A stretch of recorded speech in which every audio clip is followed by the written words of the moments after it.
Eu acredito, eu não quero ser ingênuo em relação ao estado que estamos vivendo do Covid. Tá.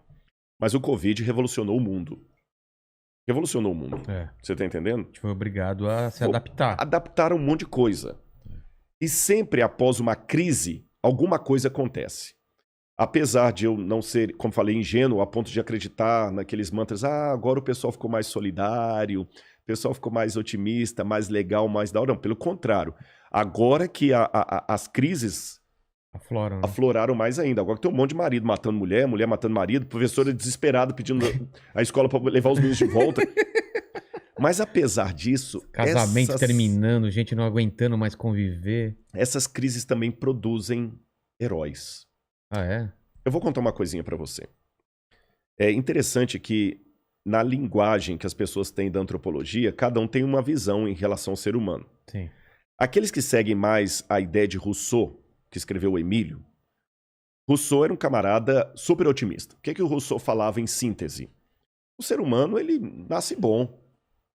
Sociedade o A corrompe. sociedade que o corrompe. É. E nós vivemos hoje uma geração de herança filosófica rousseauiana. Por isso que muita gente hoje quer criticar o Estado. O problema do Estado. A culpa sempre é do Estado. A culpa é do Estado. Você tá entendendo? O sujeito tá lá, matou a mãe e o pai, bateu no liquidificador e misturou com batata e abacate, bebeu aquilo como vitamina. O cara é um demente. Não, mas é o Estado. Não deu condições. Não deu condições, ele foi estuprado na infância e tudo mais. Ou seja, a culpa é do Estado. Então hoje, o mecanismo, que para mim já está há tempos considerado fadado ao fracasso, a ideia hoje é, vamos consertar o Estado, aí nós vamos ter bons cidadãos. É.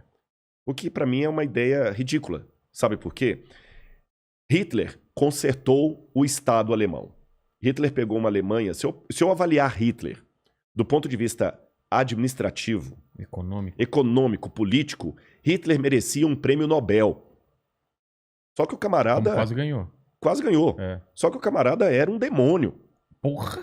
Pô, 6 milhões de judeus nas costas dele. Não tem uma figura mais próxima do demônio do que Hitler. Mas só que ele não deu um tiro. É. A gente fala muito do Hitler, mas esquece que Hitler não deu um tiro. É verdade. Ele não assassinou diretamente ninguém. É o poder da palavra, das ideias. Das ideias, numa Alemanha que é o berço da cultura. Pelo menos... Não eram burros, eram pessoas cultas. Pelo contrário, até hoje. Um dos meus doutorados é em teologia. Então... E a gente, para fazer doutorado em teologia, você tem que estudar pelo menos um pouco de alemão, porque tem palavras em alemão que não se traduzem na filosofia e na teologia. Que é impossível, né? Não, a Alemanha... quer dizer uma coisa e aquilo... E é só aquilo em alemão. Você entendeu? Zeitgeist. Zeitgeist, o espírito do tempo. E né? mesmo assim não é o significado mesmo. Não é. Schadenfreude, que é uma alegria na desgraça. Então tem muita coisa. Eu não falo alemão, mas eu tive que aprender um pouco de alemão para poder entender o pensamento alemão. Senão não dá nem para dialogar com os filósofos alemães. E a Alemanha nos deu Heidegger, Goethe, Wagner, Nietzsche. Olha, isso eu não fui nem para a área das... Falei de Wagner, mas nem fiquei muito na área das artes, só da filosofia. Hegel. Então, quer dizer, a Alemanha, apesar de toda essa influência intelectual, de peso... Foi levada por um cara... Foi levada por um cara que nem alemão era, medíocre. Você entendeu? Medíocre, como pintor. Exatamente. Fracassado. Frustrado, né? Baixinho. Ruim de cama, porque até com as mulheres ele tinha problema. Ele contraiu sífilis na juventude, nunca conseguiu se recuperar com aquilo. O Hitler era tudo que você pensa de um cara tapado. E ele conseguiu convencer um país arranjado intelectual. Você tá entendendo? Uma loucura absurda. Loucura. Então se consertar o Estado resolvesse o problema, não teria o nazismo com 6 milhões de mortos. Exatamente. Então, às vezes, o que eu penso é que, às vezes, essa ideia de querer consertar o Estado para consertar o indivíduo é encontrar a mulher com o amante na cama e queimar a cama. Não vai resolver o problema. Você continua chifrudo do mesmo jeito. Exatamente. Essa cama é o problema. Essa cama é o problema. Eu vou queimar a cama. Aí vou vender essa cama. Aí ela tá no sofá com o cara. Você tá entendendo? Então não é por aí a coisa. É você colocar o foco em outro lugar e não ver realmente o problema. E por isso que estudando essas coisas, os autores, as propostas, eu particularmente vi mais sentido na proposta bíblica do apóstolo Paulo, que era um cara genial, culto, onde Paulo fala, peraí. O problema não está na sociedade. O problema está no indivíduo. O indivíduo tem que ser redimido.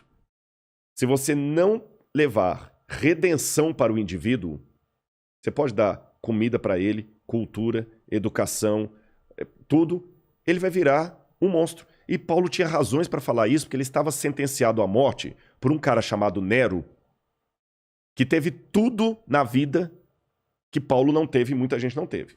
Agripina, que era a mãe de Nero, que sempre papagueava o menino, enchia de doces e balas e tudo mais que você pode imaginar. Estou falando, lógico, de uma figura de linguagem, não tinha doces e balas na época, né? Mas assim, criou um menino, um delinquente, criado ali criou leite com pera, né? Leite com pera. Você tá entendendo? A mulher, desculpa a expressão, seu dando para todo mundo ali para poder fazer com que o filho dele crescesse. Delinquente, você vê o que Tácito contra da vida de César, como ele foi na adolescência, um menino vulgar, criado com tudo ali e virou aquele monstro. Quer dizer, se o problema fosse a falta de oportunidades, Roma não produziria um Calígula, um César, ou um fraco de um Cláudio. Então, eu prefiro entre Paulo, o apóstolo, e Rousseau, o filósofo, para mim faz mais sentido Paulo. Sabe por quê? Agora eu vou na questão empírica. E eu vou dar um exemplo até da Segunda Guerra Mundial. Questão empírica.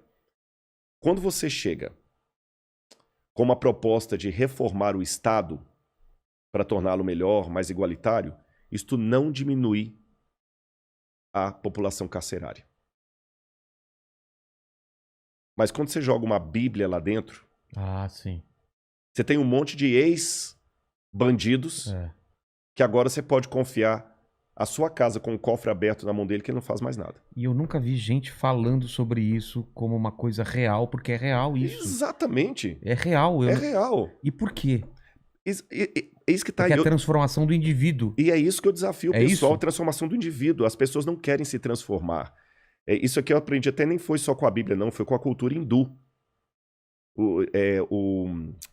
A Shinavanda falava, por exemplo, que para a árvore macieira continuar vivendo, ela tem que soltar as folhas dela e as maçãs dela e se deixar renovar pelo outono e o inverno, até a primavera.